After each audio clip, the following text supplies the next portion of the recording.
Olá, sou Igor Maia e esse é o Lencast, o podcast do Lem. Esta é a segunda temporada do nosso podcast e para essa temporada reunimos fazedores de cultura de todo o Espírito Santo. Neste episódio, vamos dialogar sobre o clássico na arte contemporânea. Acompanhe agora essa conversa.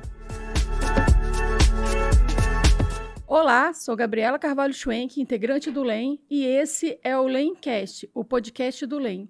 Hoje converso com Andréa Falquetto, que é artista multidisciplinar, professora e investigadora. Sandro Novaes, que também é artista, professor e investigador. Os dois acabam de doutorar-se pela Universidade de Granada, na Espanha, fechando um ciclo importante de dedicação a estudos relacionados ao fazer artístico. Conversaremos um pouco sobre a permanência ou não do clássico na arte contemporânea. Olá, Andréa e Sandro, tudo bem com vocês? Olá, Gabi, pessoal do LEM, bom dia, tudo bem? Tudo muito bom.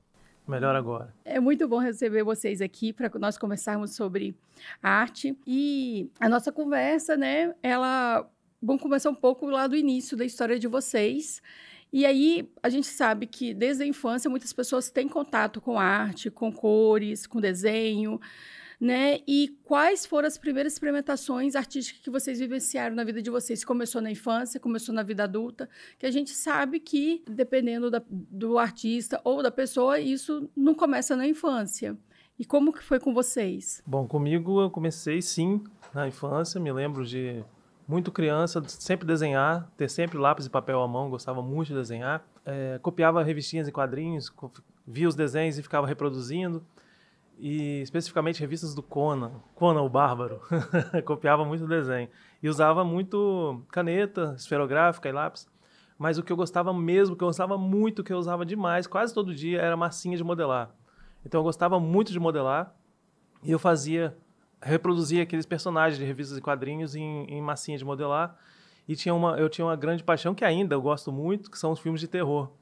Então eu pegava a massinha e fazia aqueles personagens. Eu tinha Fred Krueger de terror, de massinha. Eu tinha esses personagens todos. E o meu sonho naquela época, eu lembro até hoje, era trabalhar com isso. O meu sonho de infância, adolescência, era trabalhar com maquiagem de filmes de terror. Mas a coisa foi andando, fui mudando de foco, fui trabalhar com design. E depois de um tempo eu desisti do design, daquela vida de sentar no computador o dia inteiro e fui me dedicar à arte. Estudar arte, passei no vestibular, tardiamente já, depois de 10 anos que eu tinha terminado o ensino médio, e realizar esse sonho de trabalhar com arte. Mas começa lá na infância, dessa forma. Bom, no meu caso, também tem uma coisa muito da infância, muito primitiva mesmo, e de forma muito experimental, assim, eu tinha muito contato com livros, né? Eu gostava muito de livros, continuo gostando, mas era algo do meu interesse. E na minha casa, como em algumas casas, tinham aquelas enciclopédias que tinham os verbetes, que tinha ali, né, impressionismo, não sei o quê, Van Gogh, e vai indo. E eu gostava daquilo. E outra coisa que me interessava nessas enciclopédias era que tinha todos os verbetes de mitologia grega, nome de Deus, as histórias todas. Aí eu ficava lendo aquilo e pensando, nossa, que coisa fantástica, imagina como é que deve ser os desenhos disso, as pinturas, né, as esculturas. E aquilo ali me atraía. Era uma mitologia e uma história da arte, que eu nem sabia que era isso, que me atraía muito. Então, eu gostava de imaginar aquelas coisas, né? E, conjuntamente a essas viagens, né, literárias, por assim dizer, eu desenhava muito. Eu gostava muito de desenho animado, como toda criança, e eu tinha muito hábito de ficar criando historinhas. Eu e minha irmã, a gente criava revistinha, criava coisa assim em casa, e eu lembro que a primeira vez que eu peguei assim mesmo, muito gosto na coisa, foi quando minha mãe me deu um jogo grandão assim de lápis aquarelável. E aí eu fiquei, nossa, naquilo ali, viciada. E também, na mesma época, minha mãe inventou de comprar tinta a óleo e thinner, um monte de coisa, assim, umas telas. E a gente começou a fazer umas coisas muito espontâneas, assim, muito malucas. Infelizmente, essas telas não estão guardadas em lugar nenhum. Foi tudo embora com o tempo. Mas foi nesse momento, assim, né, de infância. E também, depois de adulta, eu tive a oportunidade de entrar na graduação da UFES, né, de artes plásticas.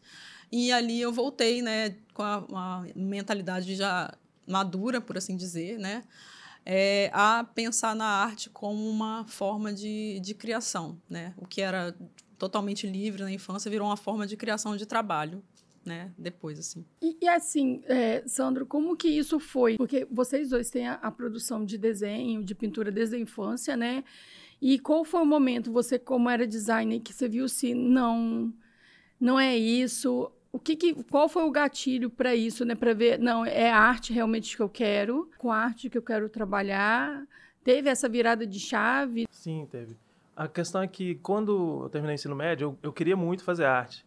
E tinha uns amigos que começaram a estudar na UFES. E eu não, eu fiquei naquela da pressão social, sabe? Da pressão social dos meus próprios pais também. De, não, para quê?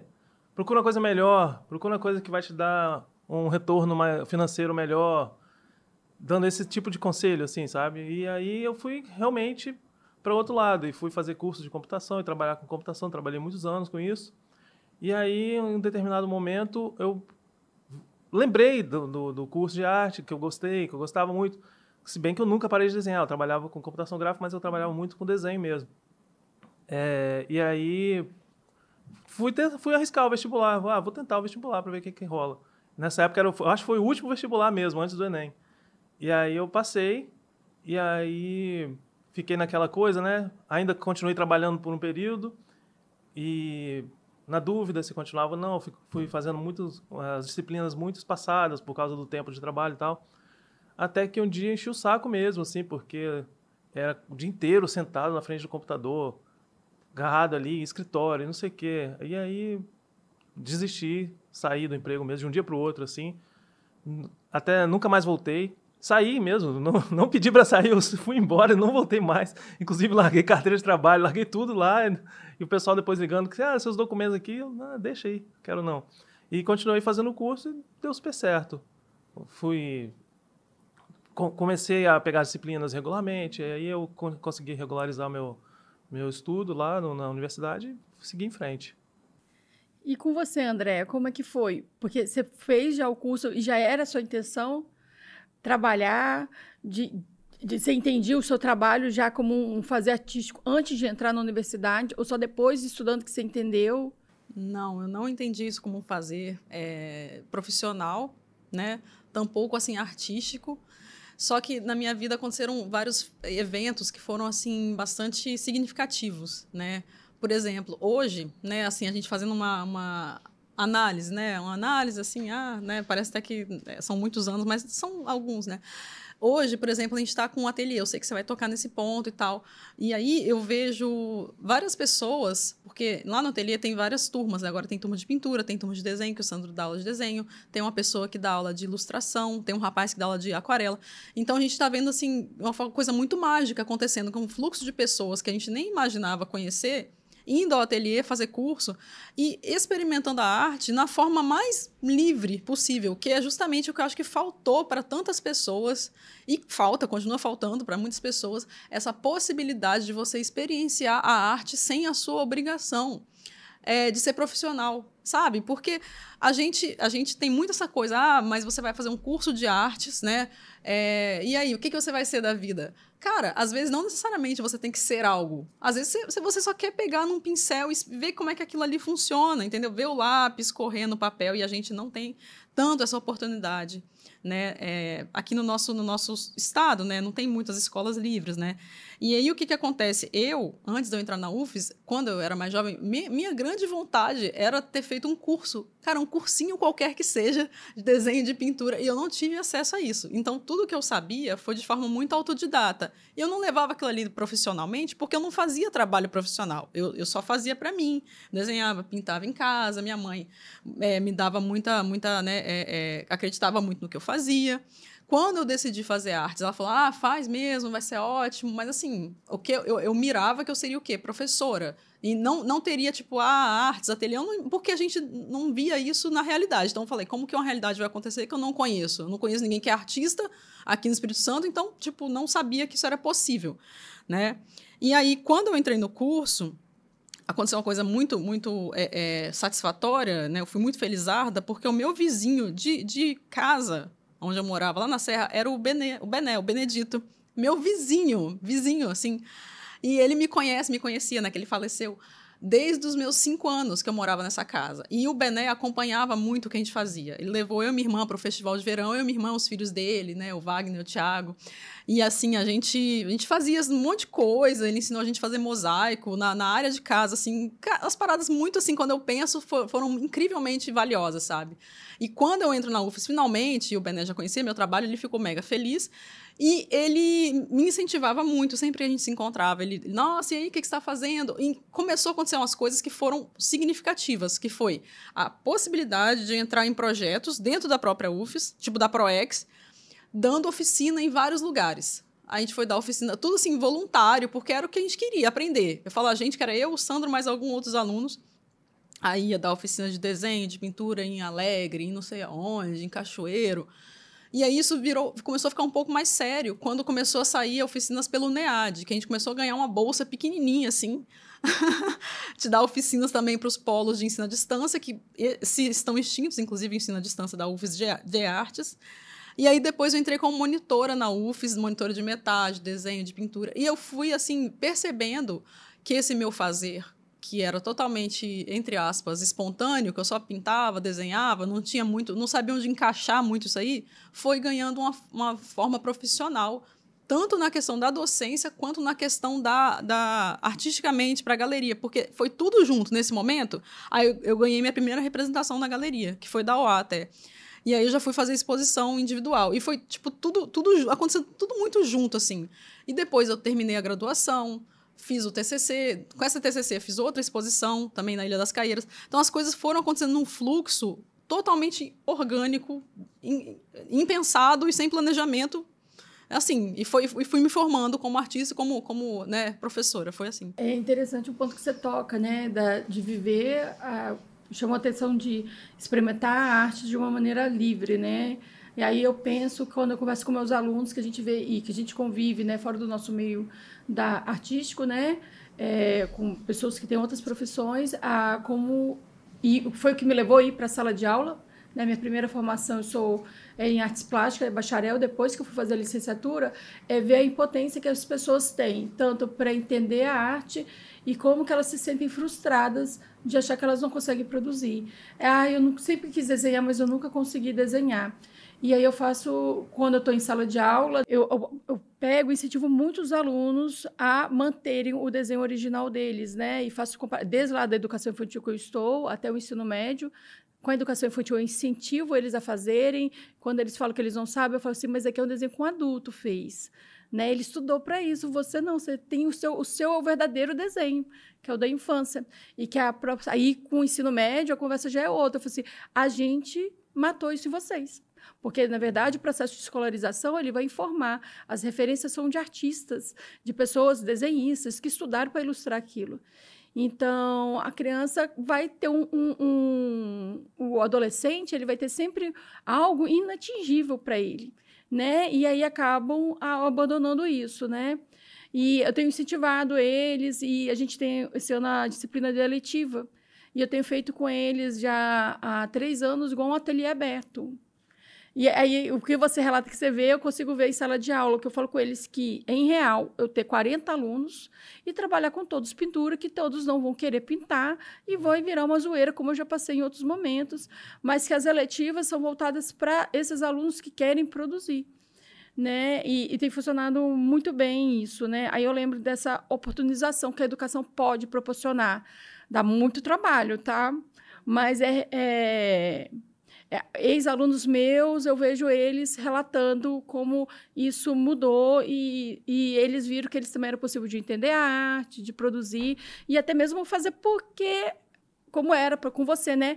É algo inato, é como você beber uma água, correr, eu pinto, desenho, né? É uma atividade prazerosa para aquela pessoa. Eles conseguiram manter isso, alguns alunos meus. Que legal, que legal. A gente tem visto isso agora com pessoas adultos, né? Sim. E que estão se maravilhando em descobrir isso agora ou voltar a mexer com isso, porque, principalmente na aula de pintura da Andréia, que eu acompanhei algumas, tem um pessoal mais velho, assim, que tem um senhor que é formado em odontologia e trabalhou muitos anos, foi professor da UFES e agora ele é aposentado. E aí ele foi pintar e ele falou, nossa, isso aqui é maravilhoso demais, eu gostaria de ter feito mais isso na minha vida, tal. E na última aula, então, que vocês foram pintar uma marina, né? Foram pintar o canal lá. E aí ele falou, nossa, eu nunca pintei ao ar livre e tô achando isso aqui maravilhoso. E não sei por que eu nunca pintei ao ar livre. Porque eu tinha tudo na mão, eu tinha os pincéis, eu tinha as telas e nunca fiz isso. E tô achando muito bom. E ele tá gostando muito, assim, sabe? E fora o pessoal que nunca pintou e que tem se revelado um bom pintor, assim. Muito interessante. Sim, isso é fantástico, porque você trabalha com oficina, você vê assim, são os talentos, né, que estão guardados ali. E vocês dois, enquanto artistas, multiartistas, que vocês trabalham com diferentes linguagens, mas vocês também são investigadores da própria processo de criação de vocês, da poética de vocês. E como que vocês conseguem fazer isso, né? Como que consegue equilibrar essa teoria, a prática, né? Consegue manter, né, a originalidade do trabalho de vocês, consegue manter a essência de vocês e não ficarem tomados pela teoria. Olha, é um desafio mesmo, como você falou, porque, assim, por um lado, o investigador, né, quem está fazendo uma graduação, uma pós, ele é sempre levado a meio que perceber o que está fora para fazer essa compilação de dados, de teorias, de possibilidades e criar a sua reflexão, né? O que acontece é que quando você está num caso, por exemplo, no mestrado e o doutorado, que a gente, tanto eu quanto o Sandro, fizemos recentemente na universidade lá de Granada, e aí você é provocado a pensar o seu trabalho também como parte do objeto de estudo, isso se torna um paradigma. E aí você tem que se esforçar para juntar o que você já faz com o que outras pessoas fazem, porque assim, é lógico que existem a própria graduação, né? Você vai refletir sobre o seu trabalho, existem muitos mestrados no Brasil, e na UFES também inaugurou agora o mestrado em poéticas, que é você fazer sobre o seu trabalho, entre aspas, assim. Só que eu acho que o grande diferencial, né, de você pensar numa tese de doutorado onde você reflete o seu trabalho e outros trabalhos, é você criar uma problematização, realmente com muito referencial teórico e construir isso aí com pertinência. Essa é o grande X da questão, né? Não é apenas um comparativos, é uma pertinência, né, para o nosso momento que a gente vive, né? Então, assim, foi extremamente importante e valioso. Eu falo assim que eu finalmente aprendi a estudar, eu finalmente entendi como é que você faz um trabalho científico, né? Porque você tem que entender você tem que se distanciar um pouco do que você está fazendo e perder vaidades, perder ego e colocar o seu trabalho, tentar sacar dele o que tem ali de relevante, verdadeiramente relevante, e que pode ser comparado com terceiros, que são tão relevantes quanto, né? E nesse momento você tem que deixar... você tem que jogar a humildade fora e tem que jogar também o narcisismo fora, porque você tem que comparar o seu trabalho com pessoas incríveis. Você tem que falar assim, vou colocar meu trabalho do lado do Sean Scully, por exemplo. Então, não é que eu estou me comparando a ele em grandeza, em potência, né? E sim que eu estou comparando ali, tentando entender quais são as paridades que tem nesses trabalhos, né? Então, é você se distanciar do seu trabalho como artista e encarar ele como se fosse um trabalho de um outro artista, não de quem está escrevendo. Então, é assumir diversos papéis, né? Então, assim, foi extremamente interessante, relevante demais. E é isso, né? E continuar trabalhando, seguimos escrevendo, investigando. Eu acho que enriquece muito o trabalho prático. Porque eu vejo da seguinte forma, que eu acho primeiro vem o prático, depois vem o teórico. E eu acho que você produzir te faz pensar na produção, te faz pensar visualmente. Faz você se repetir e você ter o seu próprio trabalho como influência para o próximo trabalho. Isso é uma coisa que o Vilar fala muito, que ele quer ter contato com os trabalhos no ateliê dele para que ele possa criar mais. Então, ele cria a partir dos trabalhos que ele já fez. Ele vai criando desdobramentos e criando novos trabalhos. E eu concordo com isso. Eu acho que você tem que ter o seu trabalho como referência também, né? Claro que vão vir outros artistas, vão vir outros trabalhos. Você está sendo poluído de produção artística o tempo inteiro, né? Se você está na área, se você pesquisa. Então, você tem que ter em mãos o seu trabalho, pensar nele sempre, para continuar praticando ele. E com isso, quando você vai escrever sobre ele, quando você vai juntar a teoria, jogar teoria nele, é muito isso que a André falou. E também você tem que entender todos esses processos para poder reproduzir na teoria, na escrita, né? E explicar aquilo que você passou. É uma coisa muito pessoal também. E tem esse lado pessoal e tem esse lado científico de você pegar os artistas ali, comparar, pegar questões filosóficas e tentar aplicar isso, tentar ler o seu trabalho de acordo com alguma questão filosófica que alguém já escreveu alguma vez e encontrando esses pontos. Porque vão surgir muitos pontos, né? Muitos não são tão importantes, outros são importantes. Então, você, como disse André, você pega esses pontos importantes, sublinha eles e vai em frente, que a teoria vai surgindo e você vai criando sua própria teoria também, às vezes. A gente passou num processo onde nós estudamos tem um incentivo muito forte para você escrever sobre o próprio trabalho e colocar o seu trabalho nessa questão de comparação com o estado que está a arte hoje. Então, você investiga um pouco. Antes de você começar a falar do seu objeto de pesquisa, você tem que pesquisar o que foi o seu objeto de pesquisa, que é como ele era antes de você começar a produzir. Então, você tem que falar sobre isso e depois você tem que falar sobre o estado atual, que esse estado atual é como está o seu objeto de estudo hoje no mundo da arte, na produção artística contemporânea. E aí você se insere nesse estado atual de arte. E quando você se insere, você é obrigado a fazer essas comparações, leituras de trabalhos de outros artistas, leituras de teorias e colocar-se dentro ali. E, inclusive, tem um processo de pesquisa, um modo de pesquisa que eles chamam de artografia, que é você colocar a arte como a afirmação de si mesma. Como você é um sujeito artista que está produzindo uma coisa prática no seu ateliê, você realmente sabe fazer aquilo ali. Você tem anos de prática com aquilo, então você sabe como que uma alteração uma causa vai ter um efeito.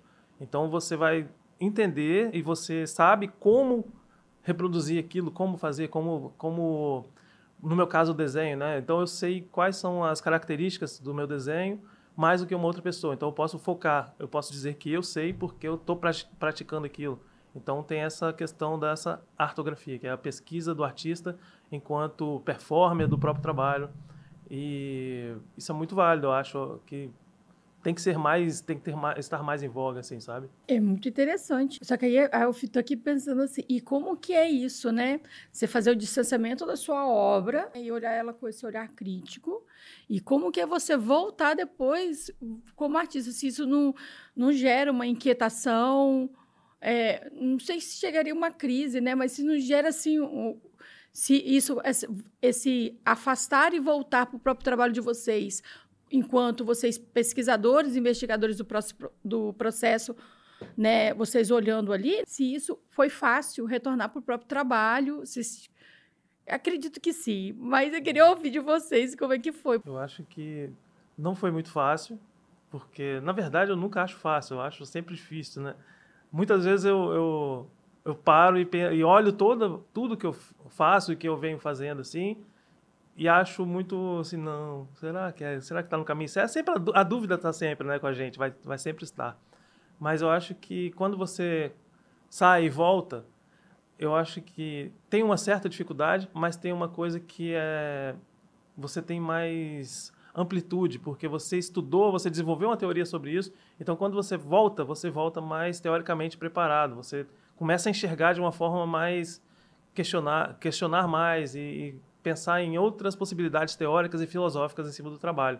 E às vezes bloqueia porque você tem uma ideia que você não consegue atingir praticamente. Você tem uma ideia conceitual e quando você vai para a prática não condiz muito. Então, mas eu acho que isso também é muito relevante porque é tentativa, você vai tentar, não vai dar certo, então vou tentar outra coisa para que eu consiga resolver esse problema que eu acabei de criar.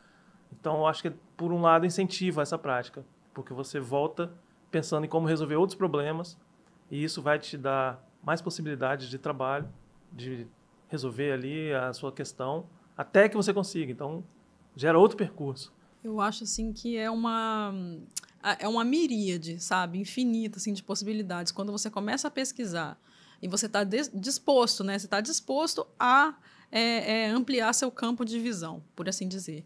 E você vai conhecendo artistas, vai conhecendo outras possibilidades que, às vezes, assim, você tem que realmente se entranhando na quantidade enorme de coisas que se fazem no mundo que assim, a gente não dá conta de conhecer com uma pesquisa de Google. Você tem que ir olhando, lendo mil livros que são, às vezes, revisão histórica, mesmo da década, às vezes, de, sei lá, 1960, tem artistas que a gente não conhece, que a gente vai de várias partes do mundo, né? E aí, cada um deles vai lá e dá um clique em você de uma coisa que você poderia estar fazendo também, sabe? Tipo, poxa, eu gostei disso aqui, acho que eu vou tentar fazer isso aqui, né? Então, assim, você acaba, além de você ampliar seu repertório por um lado, por outro, você tende a... Eu pelo menos, eu tenho a tendência a ficar um pouco mais ansiosa. Eu fico ainda mais ansiosa, que eu falo assim, caramba, poxa, essa pessoa está construindo um jardim, entendeu? Ela pegou um lixão, tem uma artista chamada Agnes Dennis, fantástica, de Nova York, ela pegou um lixão, ela tirou todo o lixão que tinha em Nova York e ela plantou, ela colocou fertilizante, ela colocou semente de trigo, assim, negócio 1 hectare, assim, um negócio gigantesco, e colheu aquele milho, aquele trigo, perdão. E aí tem uma foto dela no meio desse campo de trigo que parece uma pintura, só que é uma performance dela. Então você fala assim, gente, olha a amplidão do trabalho que essa mulher fez, que ela está fazendo, sabe? Então você também fala assim, também quero fazer um trabalho dessa grandiosidade, dessa magnitude, né? Você fala assim, meu Deus, né? Vamos nos jogar. Então, assim, eu acho um baita desafio, porque por um lado você fica cada vez mais ansioso em conhecer o que as pessoas estão fazendo, o que é feito naquele campo, né, de trabalho, porque eu fui conhecendo as coisas que, tipo, um cara que enche a tela de carimbos, né, com o nome dele, eu achei isso, assim, tão maravilhoso, tão fantástico. E você também vai refinando a sua visão poética, você vai percebendo que uma pintura não é só uma pintura com tinta, com pincel, pode ser com milhões de coisas, né? Como eu falei, a própria performance dessa artista, os próprios parangolés do Hélio Tissica, que não se... Apesar de se falar dele muito na escola de arte, não se fala que isso pode ser uma pintura, porque é uma tela fora do chassi, pintada, que a pessoa fica balançando aquilo ali, porque, na verdade, hoje é exposto pendurado, né? Como se fosse uma tela, um pano, assim, pintado. Então, assim, lógico que leva a performance, mas pintar também é uma performance, você ficar se balançando em frente à tela lá. Eu não sei, eu acho assim, para mim não trava nem um pouco, né? Me deixa cada vez mais instigada. A única coisa que pode dar um problema no caminho do investigador artista são os seus pares, o professor, tudo, que o professor tem mania de querer que você não dá um tempo da sua produção, vai escrever, você fala assim, meu Deus, mas para escrever eu tenho que produzir. Não, depois você faz isso. Então, as pessoas sempre acham que o tempo dedicado sempre pode ser maior, né? Sempre tem essa tendência. As pessoas acharem que você está dedicando pouco tempo ao seu trabalho, seja ele prático ou teórico. Você fala assim, meu Deus, vou ter que fazer um clone meu, então, para estar em cada lugar, porque não dá. Mas é isso, é um desafio muito gostoso. E vocês acham que isso é fundamental para o artista continuar produzindo? Quando eu digo assim, que é fundamental, é que você falou, né, de ter contato na pesquisa com outros artistas, que isso vai te dando ideias, vai conhecendo coisas novas. Se isso é fundamental para um artista, ajuda ele a criar e pensar em novas obras, né? Conhecer novos artistas, ou olhar para o passado também, pesquisar o que já foi feito, de certa maneira, também está no momento atual, olhar para o presente, viver esse presente, não só olhar o artista deste momento, né? Olhar os pares, mas também o contato com o território, com a comunidade, com as pessoas, né? Com onde você mora, se isso que é o fundamental ou isso ajuda na criação de novas obras. Eu acho que ajuda, sim. Eu acho que é fundamental, sim. Eu acho que, como artista, eu acho que nem fundamental, nem ajuda. Eu acho que é obrigatório você ver outros artistas, você buscar imagens, buscar conceitos, teorias, porque ninguém está sozinho, né? Eu não acredito em originalidade. Você chegou num ponto que alguém já chegou também. Ou você vai chegar num ponto que alguém já chegou também. Então, você tem que buscar... Acho que para o artista ele ter uma enciclopédia de imagens, ter artistas referência, é muito importante. Você tem que ver... Às vezes, esses artistas referência servem de atalho. Você está agarrado num problema que um sujeito já resolveu. E aí você olha aquele trabalho e você entende como ele resolveu. Foi dessa forma, eu estou agarrado aqui tanto tempo, agora eu posso fazer assim que meu trabalho vai subir mais um degrau. Então, acho que isso é importante. Tanto a arte antiga quanto a arte contemporânea tem isso. Eu acho necessário estar focado e pensar que você pode transitar entre um e outro para aprender, para crescer mais ainda. E com a comunidade eu acho também muito importante você ter esse contato, você tá trocando ideia, tá apresentando coisas, porque acontece aquilo que a gente estava falando mais cedo, de muitas vezes as pessoas não têm esse contato e precisam desse contato, ou não sabem que precisam até ter o contato. Então eu acho importante isso também. Eu acho que juntando isso tudo é um crescimento que ele ajuda na produção prática, e se o tal, né, o artista, pesquisador, quiser, também ajuda na produção teórica, porque você pode juntar isso e entrar na academia com uma pesquisa. Então, acho que ajuda e é fundamental, sim. Eu acredito muito que a gente vive um misto, né, nesse momento, de o que já foi feito, o que está para fazer, logicamente, e o que nós temos ao nosso redor, né? Então, por exemplo, por um lado, uma pessoa pode ficar muito tentada a virar as costas para tudo que foi feito até hoje e descartar momentos importantes na história da arte a título de falar: eu estou no Brasil, estou em Vitória, nada daquilo ali faz parte da minha realidade. Mas até que ponto essa retórica é verdadeira? Porque a gente, inevitavelmente, a gente está permeado por todas essas coisas que, por um lado, foram muito, né, pesadas para a nossa existência aqui, mas eu acho que a gente tem que se valer de tudo que está ali para ressignificar essa história, né? O próprio ato da nossa conversa, que a gente está falando em português, esse bendito português de Portugal, a gente não tem como a gente apagar, a gente só tem como ressignificar isso, utilizar o que foi feito conosco, né, para a nossa vivência. E eu acho que a arte é a mesma coisa, né? Porque não deixa de ser uma linguagem, então toda essa linguagem que está disponível, né, seja técnica, fotografia, pintura, todo tipo de pigmentos, onde eu vou pintar, como que eu vou pintar, eles são instrumentos, são ferramentas para a gente usar, né? Tudo que fizeram são ferramentas. E agora, o que eu vou fazer com aquilo? Sim, eu acho totalmente necessário permear o meu lugar, aonde eu estou, né? E não virar as costas para isso, querer uma visão idealizada, que essa visão também não existe. Então, inclusive, faz parte do meu trabalho o estar num local e ver o que existe ali enquanto circuito mesmo, circuito antropológico, para usar isso para o trabalho, né? Porque é a nossa vida, é a vivência, é o que nos cerca, né? Então, essa mescla, para mim, é muito interessante, né? Não negar o que já existe, sim utilizar para fazer trabalhos. Você trabalha com figurativo, o Sandro com abstração, mas a gente também está cercado, que o principal elemento do trabalho do Sandro são as linhas, a gente tem envolto de linhas, né? Desconstruídas pela cidade, né? É muito bacana que mesmo a gente tendo os dois pontos, né, o figurativo e o abstrato, e isso tudo influencia o trabalho de vocês, é fundamental, né? O presente, o lugar também, ele aparece de diferentes maneiras na obra de vocês, é muito bacana isso. E quando a gente fala do repertório do artista, vale tudo, muita gente ainda cultiva essa representação figurativa, e dentro do ideal da maioria da população é o que é realmente a arte. Mas ainda hoje em dia, tem lugar para o clássico na arte contemporânea? Eu acho assim que o clássico, ele é literalmente um cânon, né? Ele é um cânon na arte e eu acho que assim, é algo muito, muito cíclico. Essa ideia da arte clássica, enquanto método, ela vai subsistir, né, junto com a humanidade, porque ela é uma linguagem de fazer ver a coisa mais, entre aspas, igual, entre aspas, e mais parecida à realidade possível, né?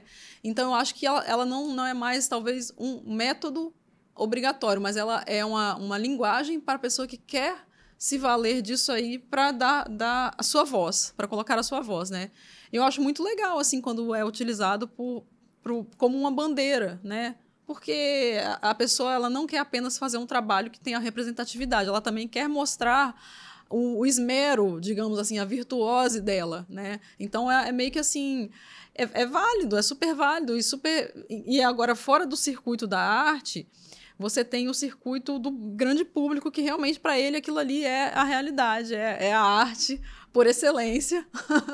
E aí, é até difícil você sair da cabeça da pessoa que não é só aquilo ali, né?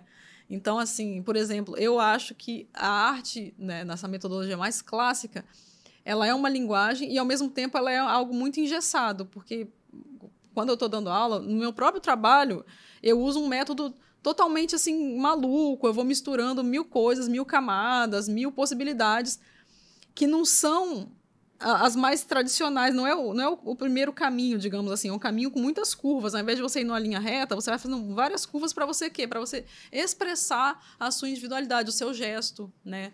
E eu acredito que é isso. Você pode até chegar num resultado final que é clássico e tal, mas assim, qual é o caminho que você vai percorrer para chegar ali, sabe? Acho que você tem que ter essa liberdade, né? E como você vai usar essa aparência, essa visão do clássico? Aí cada um vai usar da forma que achar mais interessante. Eu acho que o clássico é imortal. Eu acho que ele vai estar sempre presente, como o André disse. Jeff Koons está pintando Monet, Almoço na Relva, né? Botando outras pessoas para pintar por ele. O Damon Hirst está fazendo escultura de Poseidon em bronze.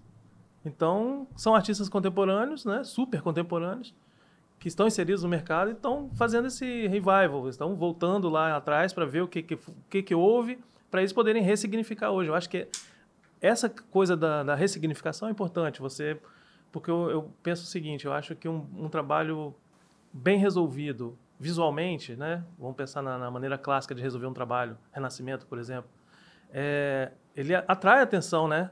O virtuosismo atrai atenção, ele nos chama atenção, a gente para ver. E um trabalho conceitualmente também bem resolvido, vamos dizer que tem um trabalho, não sei, Walter de Maria, ou Richard Long, né? O caminho feito andando lá, a linha feita pelo andar dele, são trabalhos conceituais que também chamam atenção. Então, você tem, de um lado, o conceitualismo puro, que é muito importante e às vezes, tem trabalhos riquíssimos dessa forma, e tem a técnica pura, que também, visualmente, nos chama muita atenção. Mas eu acho que quando você junta os dois, então o trabalho tem uma potência enorme. Você junta essa visualidade bem resolvida com uma questão conceitual muito bem resolvida também. Então você tem um trabalho potentíssimo. E eu acho que tem que buscar, tem que ver os clássicos e pode-se usar de influência. As literaturas também, né? Tá aí para dizer a mesma coisa, né?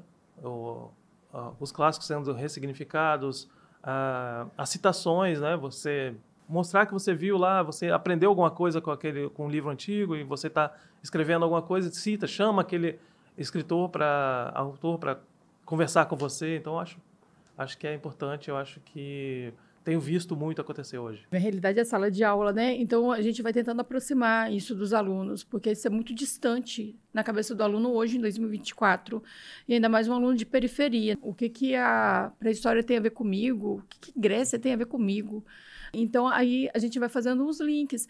E tudo isso está ligado no mundo contemporâneo e nas coisas que eles consomem. É um clipe de música que faz referência total ao Egito. Aí eu passei para eles a música da Beyoncé com o Jay-Z, quando eles fizeram o Decates, tem alguns anos. E aí eles estão dentro do Louvre. Então, com a Mona Lisa atrás, né, que eles acaba sendo também um símbolo de poder, né, de status. E a gente vai olhando assim, e como que... Aí eu vou mostrando para eles como isso está presente no cotidiano deles de outras maneiras. Mas quando você conversa com o aluno e se você faz igual uma tempestade de ideias, com imagens, a arte é sempre o figurativo e o que remonta a esse modelo do greco-romano, né? E na maioria das pessoas também. E como que você lida com isso, Sandro? Com a arte abstrata? Não, porque a arte abstrata, quando eu apresento... Mas é isso, professora, isso meu irmão... Isso eu faço, meu irmão faz. Esse no imaginário do aluno, né, e de outras pessoas também, é descabido a valorização de um trabalho abstrato, porque o que realmente é relevante é o figurativo. Eu falo com eles, gente, é porque isso é o que a gente consegue identificar, o que a gente consegue interpretar, o que a gente consegue entender, a gente aceita. O que a gente não entende, o que a gente não aceita, a gente não consegue compreender, a gente vai rejeitar, vai ignorar, né? Aí eu falo com eles, por exemplo, um exemplo é o grafite e o picho. O picho são códigos que a gente não entende, a maioria, porque é um determinado grupo. E as maiorias rejeitam o picho, mas o grafite é um desenho bonito, né, colorido. Mas, enfim, como que é isso com você, que a sua produção é abstrata, como que você lida com isso, né? Você ouve, ou todo mundo é educado e... Eu escuto muito. E, inclusive, na semana passada, eu estava fechando um projeto para enviar, e aí pedia portfólio e dossiê. Então, eu fui atrás de dossiê, eu fui botar no Google para ver alguma reportagem, alguma coisa, né, que eu não tivesse. E aí eu vi uma reportagem sobre a escultura que está lá atrás do Shopping Vitória, em frente ao Pier, né? E aí, Folha Vitória, aí tem lá, artista São Novaes inaugura obra de arte, não sei o quê, atrás do Shopping Vitória, não sei o quê. Aí 200 comentários, que legal, deixa eu ver os comentários, eu nunca tinha visto. Bicho, tinha 200 comentários, nenhum elogia, todos falando mal, todos, os 200 falando mal do trabalho. Que porcaria é essa? Meu Deus, meu filho faz isso. Se isso é uma obra de arte, meu filho é o Nikola Tesla. Essa foi o que mais me chamou a atenção. Se isso é uma obra de arte, meu filho é o Nikola Tesla. Aí outro, como pode? Isso é um pega-varetas gigante. Aí começaram a discutir sobre pega-varetas. Eu achei isso meio divertido, comecei a ler lá. Aí eu falei, porque eu sempre mexia a varinha quando ia pegar. Então as pessoas começaram a discutir sobre o jogo pega-varetas. Mas eu não me incomodo, eu acho interessante, porque de alguma forma mexeu com eles, né? E mesmo não gostando, eles mexeu com eles. Da mesmo jeito também, quando eu fui construir aquele trabalho, eu mesmo fui lá, eu estava lá trabalhando todos os dias e estavam construindo também a praça. Então tinha muita gente trabalhando, trabalhadores da construção civil, que estavam construindo a calçada lá. E aí eles me paravam para me questionar. Quer dizer, eles falavam mal da coisa para mim, eles me chamavam, teve um dia que eu estava lá em cima pintando, e aí um rapaz pediu para eu descer e falou assim, bom, desculpa a palavra, mas eu vou ter que falar. Ele falou, que merda é essa aí? Aí eu falei, isso é uma escultura. Aí ele falou, não, isso aí estragou o jardim. E não tinha jardim, era uma grama assim, tava... Aí eu, mas você não gostou? Ele, não, isso é doideira de arquiteto. Esses arquitetos fazem porcaria aí, vão empurrando na gente, a gente tem que aceitar. Aí eu não falava nada, né? Eu só conversava com eles assim. Aí tinha uns que davam ideia, falando, nossa, se pendurar umas colmeias de abelha, assim, já pensou que legal que ia ficar? Botar como se fossem umas colmeias, fazer umas coisas assim penduradas. Eles davam ideias, outros chamavam de ninho, o ninho tá aí. Aí todo mundo começava a zoar, o ninho da garrincha. Aí começaram a falar que eram vários pássaros lá. E teve um que falou assim, pra que serve isso aí? Aí eu falei bem assim, pra você perguntar pra que serve. Aí ele bugou, ele parou e ficou assim, ficou pensando, olhando e foi embora. Não falou mais nada e nunca mais falou nada comigo, assim, ele foi embora. Mas eu acho que tem a dificuldade de construir essa relação, né? Como você falou, eu acho que é um exemplo ótimo, do picho e do grafite. Porque a pessoa entende, né? Entende porque são linhas retas. São linhas retas, ela entende isso, mas ela não entende o que aquele amontoado de linha significa. Então ela busca um significado, ela quer dar um significado para aquilo ali, talvez igual os caras fizeram. Os caras chegaram no significado que era o ninho. É um ninho. Outros lá na reportagem falaram que era o pega-varetas. Então, cada um tem a sua... Vai tendo o seu olhar. Mas, na verdade, não é nada, é só um desenho, né? Só um desenho que na verdade, a redução do desenho. Foi quando eu comecei a pesquisar o desenho, eu decidi que o meu trabalho final de graduação seria sobre desenho. Eu sempre me apliquei muito ao desenho. E aí eu comecei, como bom virginiano que sou, eu preciso entender a coisa fazendo por mim mesmo. Então, quando eu pensei em pesquisar o desenho, eu tentei fazer uma redução, voltar lá no início do desenho para eu entender ele do começo ao fim. E aí eu comecei a desenhar com o mínimo, comecei a reduzir. Aí eu peguei o papel e o lápis, que é a redução máxima do material, né, assim, a meu ver. E aí depois vem a questão, eu já tinha o material, só que vinha a questão do que representar. Então eu comecei do início. O primeiro, o ponto, é a redução máxima da imagem, é o ponto, né? Então eu comecei a desenhar com pontos, não funcionou. E aí eu fui para o segundo elemento, segundo o Kandinsky, que é a linha, que é o ponto em movimento. E aí eu já gostei, porque a linha já é poética, já tem o rastro, já é tempo, já é o ponto se movimentando, é espaço. E eu gostei, e fiquei. Por aí fiquei, continuei com essa questão de riscar linhas e escuras, claras, trocando a tonalidade do grafite. E isso me dava uma sensação de tridimensionalidade. E aí, essa sensação de tridimensionalidade se transforma realmente em tridimensionalidade quando sai do papel. E, ultimamente, tem a questão de inserir o espectador no trabalho. Então, o espectador interage, entra, mexe, e assim vai. Mas a questão do entendimento, eu acho que cabe à leitura de cada um por si mesmo, assim. E você, Andréia, com você, a relação que é o figurativo, né? Que é o identificável, que todo mundo realmente gosta. Acho interessante você trabalha a partir da fotografia e faz a manipulação da imagem, né? Isso é reconhecível, as pessoas conseguem identificar isso, você tem esse retorno. E um outro ponto no seu trabalho que eu acho interessante é aquele seu trabalho que Sim. mostra o mangue, mostra um drone, como que as pessoas, porque você está mostrando uma pessoa comum, e como as pessoas lidam também com esses temas, assim, que isso é o cotidiano de boa parte dos capixabas, é uma pessoa comum. A gente tem essa relação, o mangue é presente na paisagem da cidade de Vitória, então, assim, boa parte da população tem esse convívio ali. E as pessoas que não têm esse convívio, como que elas te deram algum feedback? Você teve sobre essa relação, esse retorno? Então, nesse ponto, é até muito engraçado, né? Porque a gente fica falando de figuração. Eu acho que grande parte, assim, do meu trabalho, ele tem abstração, sabe? Grande parte, porque não apenas em relação à questão da figura fundo, né? Que é uma ideia, assim, clássica, né? Nessa questão de pintura, de você entender o ambiente da pintura, mas também em relação aos próprios elementos que são, né, que compõem esse elemento que remete a um ser humano e tal. Ali dentro tem muita liberdade, sabe, de abstração. Eu sinto muito isso, sabe? E é muito interessante porque acaba que vai caindo realmente no que o espectador lê, né? O que o espectador sente daquilo ali, né? Por exemplo, recentemente fiz aquele trabalho lá na Galeria Sur, que tinha... É uma cidade que tem... Barcelona é uma cidade que tem muitas pessoas com muitos cães, né? Muitos cachorros, assim. Você vê de tudo que é raça. E aí, você vai andando pela cidade e você vê gente com 2, 3 cachorros, um monte de gente pra lá e pra cá. E aí, eu falei, o que eu vou fazer, né?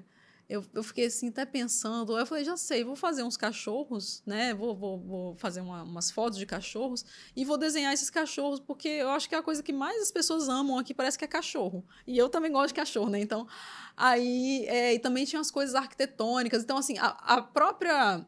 É uma mescla, cara, porque a arquitetura da cidade, ela é também um abstrato. São elementos abstratos. Só que são elementos abstratos que a gente reconhece. A gente reconhece que você vê losangos juntos, você entende que é um chão, em perspectiva. A gente faz essa leitura, né? E, assim, as pessoas... Todas as pessoas daqui, de Vitória e de São Paulo e tal, falaram comigo, você pintou um caramelo, né? Você pintou um caramelo. Eu falei, gente, não é caramelo, não é cachorro caramelo aquilo, deve ser um cachorro de raça da senhora lá. A nossa mente, ela lê, ela faz o recorte, né? Eu fiz umas pinturas também que estão lá na Galeria Sul, e é umas pinturas que mesclam também figurativo com abstrato e tal. Tem uma das pinturas tem um homem levantando o braço, assim, eu coloquei uma vegetação em volta.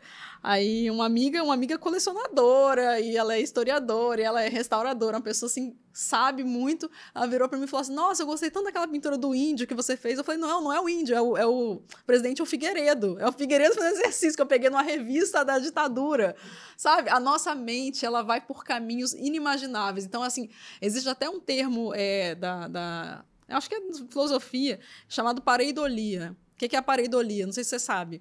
Que é você ver uma coisa e reconhecer um rosto. Sim. A nossa tendência, tomadas, a né? nossa tendência de reconhecer um rosto numa torrada queimada é tremendo, né?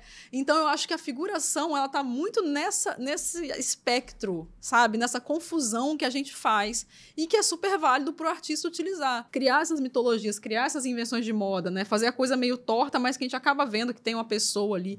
E esse trabalho, especificamente do Palácio Anchieta, que foi também uma performance, que eu ia lá todo dia pintar, foi uma pintura construída no espaço expositivo, foi uma doideira. Foi, sim, inspirada numa pessoa real, que eu encontrei ali em Jardim da Penha levando esses caranguejos. Aí foi muito mágico, porque foi, tipo, acho que uns 3 dias antes de eu começar no Palácio Anchieta, eu vi esse cara na rua. E eu tava assim, cara, o que eu vou pintar? O que eu vou levar pra lá? E eu vi ele, eu falei, peraí, deixa eu tirar uma foto sua e tal.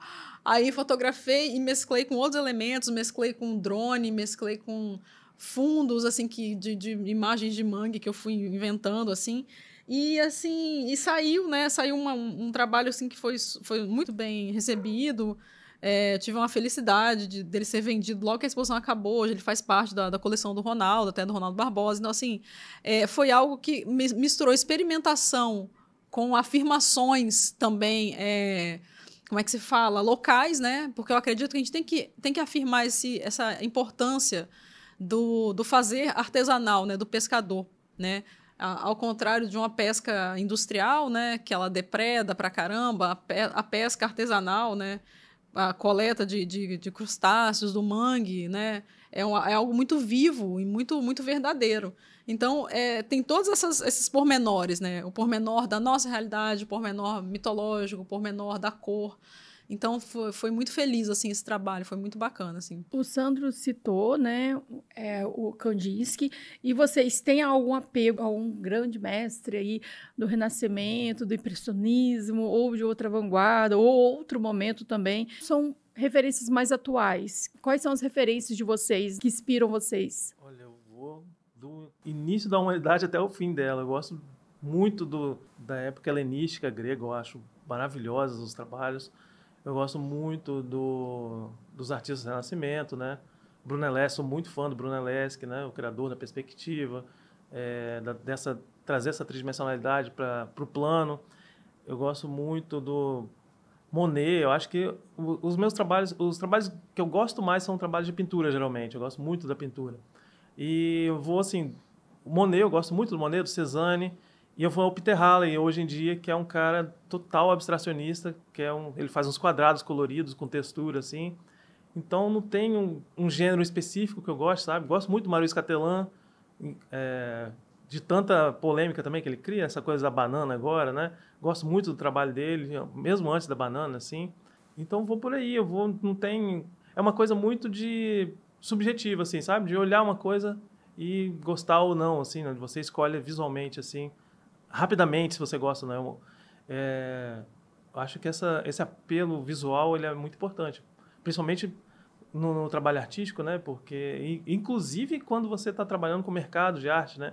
Eu acho que o primeiro choque que um comprador, um colecionador tem com a arte é o visual. Então, ele bate o olho, gosta ou não. E aí, depois, ele vai querer saber do trabalho, da história do trabalho. Mas eu acho que a visualidade é o que nos toca primeiro. Então, eu não tenho realmente um caminho específico. Só porque ele faz esse tipo de desenho, ele gosta só de Saul Leucht do minimalismo.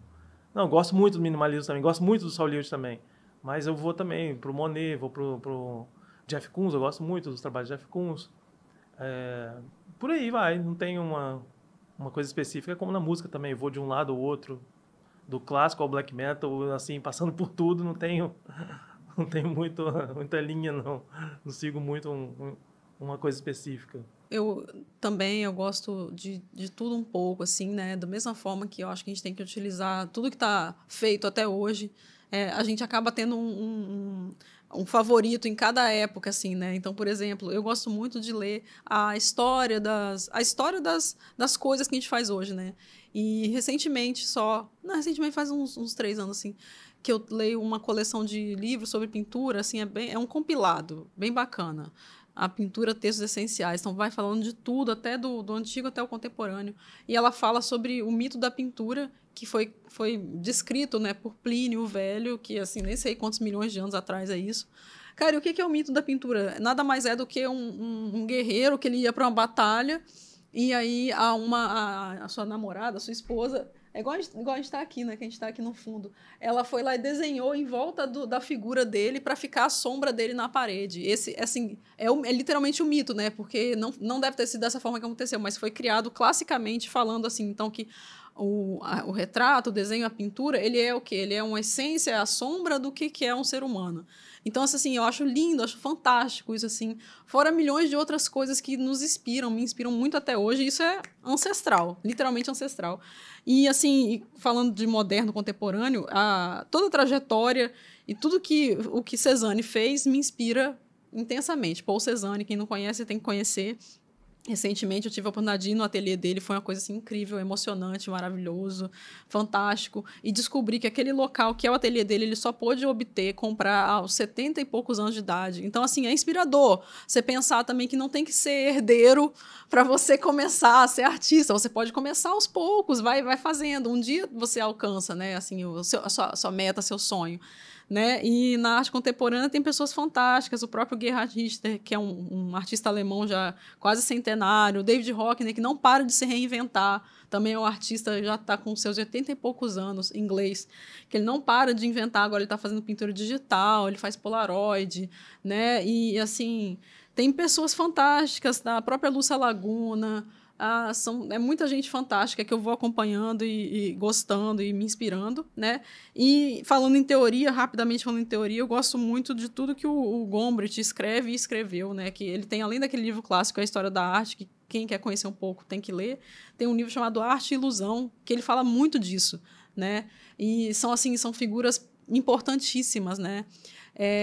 E só para fechar, assim, uma figura que me encanta muito também, que é super controverso, é a figura do Napoleão, que ele é uma pessoa que foi extremamente complicada na história da França e na história do mundo, mas ele usou a pintura como uma verdade. Ele criou a ideia de que ele dominou o Egito através de uma pintura, sendo que isso não aconteceu na verdade. Então, a pintura sempre sendo parte da história humana, sabe? Sempre existindo essas confusões por causa da pintura e da arte. Eu adoro isso. Eu lembrei fake news. Total. Eu não aguentei, tem que comentar. Mas era, né? Foi uma fake news. Gente, eu tô aqui no off, na técnica aqui de som, mas tô ouvindo aqui o papo rolar, eu queria fazer uma inserção específica, assim, que não podia ser em outro momento. Vocês estão falando sobre referências, e eu aqui tô pensando numa experiência que eu já passei, que tem a ver até um pouco com a pergunta anterior que você tinha feito, Gabi. E a Andrea falou um pouco sobre estudar o cotidiano local, estudar o cenário, né, o qual ela está usando como inspiração, assim. Em 2016, eu tive uma experiência que meio que me moldou enquanto artista, assim. A Andrea estava com uma exposição, eu não vou me lembrar o título da exposição. Não lembro se era 15 ou 16, mas ela pintou algumas pessoas, alguns trabaladores, assim, sim, urbanos. foi mão única. Mão única, exatamente. E eu não sei se eu já te contei essa história, não. Mas eu tenho um relato muito, muito legal, assim, que eu tava no Mãozinha, tava no Sofá da Hebe, na verdade, lá em 2016, tem um tempo. Eu tava com um amigo, assim, tomando uma cerveja. E eu tava com um folder da exposição na minha bolsa. E era tipo um encarte, assim, dobrado, que tinha algumas reproduções ali das obras. Aí eu tô lá tomando uma cerveja, aí me apareceu um cara vendendo bombom, que era um dos pintados na exposição, né? Aí eu olhei pra ele veio oferecer um bombom, falei, eu conheço esse cara de algum lugar. Aí eu tirei o encarte da minha mochila e mostrei pro cara. Falei assim, o senhor já tinha visto isso aqui? Aí ele arregalou o olho e começou a chorar na minha frente. E, tipo, ele tava trabalhando, ele tava vendendo o bombom dele. É um branquinho de cabelo preto, você lembra? Acho que era um cara, assim, meio liso, época, assim, ele já era quase idoso, assim, acho que ele tinha entre 50 e 60 anos. Acho que ele andava meio com um jalequinho, um boné e uma maletinha de bombom, assim, vendendo. Era amendoim que esse vendia. Acho que era amendoim, sim. Acho que era amendoim sim. mesmo. E aí ele tava lá trabalhando naquele dia, mas ele encostou, sentou... Eu lembro dele sentar no sofá da Hebe e começar a chorar. De tipo assim... Eu lembro dele falar alguma coisa assim, sobre se sentir reconhecido, sabe? Como se fosse um reconhecimento do trabalho, que virou outra coisa, virou uma arte. Então, vocês estavam aqui falando sobre estudar o contexto, de entender o cenário, qual a obra vai ser feita e tal. E depois você falou de referências... E eu não podia deixar de falar, assim, mesmo estando ali no off, nem estava combinado de eu falar nada, mas que naquele momento você passou a ser uma referência para mim, Andrea, de que eu vi vi ali na minha frente, com a reação do cara, um outro sentido para a arte que, assim, eu não esperava ver. Eu não estava preparado naquele dia para ver um senhor trabalhando, sentar na minha frente e chorar, assim, sabe, de eu dar consolo, de eu falar, ó, tá tudo bem, eu coloquei a mão nas costas dele e falei, tá tudo bem, eu conheço ela é massa. Aí ele falou, eu lembro dela, eu não sabia o que ela ia pintar, mas virou um negócio lindo. Então, assim, só pra não... foi essa a minha inserção, eu não podia deixar passar de que... Você é uma referência também, obrigada, tá? Na cidade. Obrigada. Valeu, é isso. Podem continuar o papo aí, gente. Que lindo. Obrigada, Igor, por compartilhar a história. Fantástico. Nossa, fantástico. Fiquei toda arrepiada aqui, cara. Eu lembro exatamente o dia que eu falei com esse cara. Foi um dia, o dia que a gente tava no barzinho lá no Abertura, e a gente tava... Assim, tava num momento, tal, sei lá, tava dando aula, trabalhando, fazendo mestrado. E aí eu tava justamente para escrever um projeto para os espaços culturais de Vitória, que na época tinha mais espaços culturais, né? Aquele espaço que era hoje é o Espaço da Baleia, era o Memorial da Paz, tinha exposições lá e tal. E aí, justamente, eu tava assim, cara, eu quero fazer algo que tenha a ver, né, com, assim, voltar um pouco essa questão da vida, o que é arte, o que é vida, o que somos nós, né, sabe? A gente vive num cotidiano tão, às vezes, brutal, que a gente não sei lá, a vida às vezes passa que nem um rolo compressor na gente, a gente vai passando, não sabe nem o que está acontecendo. E aí apareceu esse senhor vendendo. E na época, eu não sei, parece que na história da pandemia, parece que tudo isso muito diminuiu, mas tinha muita gente vendendo comida na rua. Hoje, infelizmente, as pessoas estão mais pedindo, elas não estão vendendo, elas estão sempre pedindo hoje em dia, infelizmente, né? E tinha muita gente vendendo coisa na rua naquela época. E aí apareceu esse senhor vendendo amendoim. E aí eu falei, não, eu vou tirar uma foto do senhor, porque o senhor tá todo feliz aí, ele todo tranquilo, todo feliz. Aí ele também se emocionou nesse momento. Ele falou, nossa, ai, moça, você tá falando comigo como ninguém aqui fala. Tipo, eu não tava fazendo nada demais, eu só apenas falei, dei boa noite pra ele, falei que queria tirar uma foto dele, só isso, né? E aí a gente percebe que mesmo com tantas possibilidades midiáticas, mesmo com celular, com tudo... as pessoas, ainda assim, a gente vive num limbo social. Ainda assim, a gente vive muito limbo social, onde ninguém se reconhece como valor, né? Às vezes, de ser humano. Se reconhece como um produto ali, um colaborador da empresa, sei lá, mas não é aquele ser humano, né? Então, ouvir essa história reitera muito isso que a gente está falando aqui. Muito obrigada pela inserção. Muito legal. E vocês estão num momento muito importante da vida de vocês, né? Vocês conseguiram acabar o doutorado aí. Abrir um ateliê de arte, né, que é o Ateliê Canal. Sigam aí no Instagram, gente, tá sempre movimentado. E vocês, além disso, estão participando de exposições e de projetos nacionais e internacionais. E aí eu queria saber, né, de um projeto que vocês participaram, que não tem como deixar de comentar, que foi com a Galeria Sul, que não foi só a exposição coletiva lá, da inauguração, mas o projeto da vitrine. Obrigada, Sandro. Deu um branco aqui. O projeto da vitrine que vocês fizeram ao vivo. Eu acompanhei no Instagram, né? Como que foi isso, né? O Sandro, com obras públicas, você já vivenciou essa... e já relatou aqui como que é a interferência e como que foi fazer esse trabalho lá, né? Como que foi essa experiência para vocês? Foi muito legal, porque...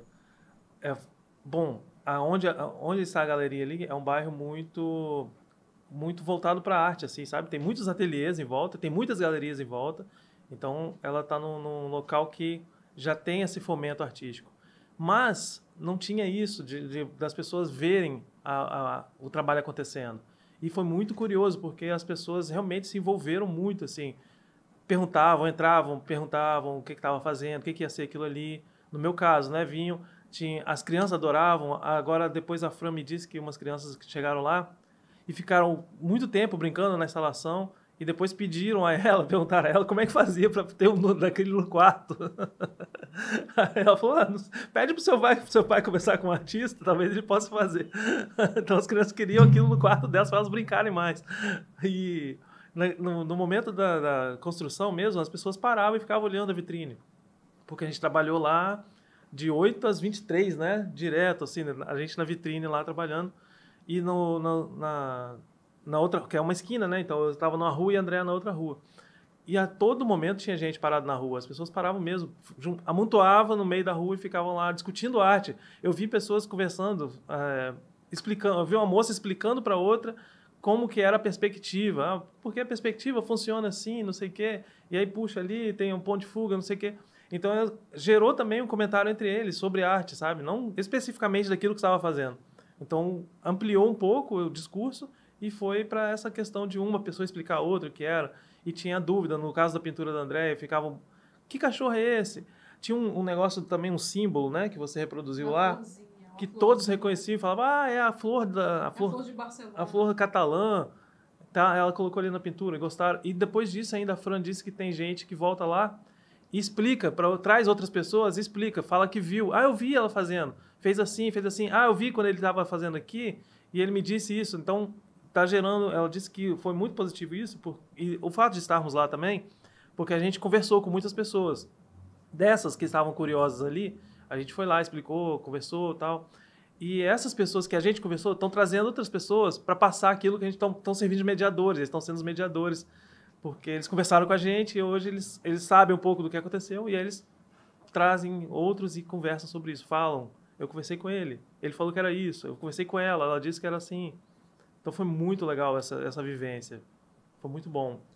Além disso também, teve um negócio que foi curioso, assim, demais, porque tem gente que ficava indo e voltando e eles iam acompanhando o processo também. Então, a gente estava lá... Foram 3 dias, né? Foi. 3 dias, assim, bem, bem intensos, do começo ao fim do dia, assim, trabalhando naquela vitrine.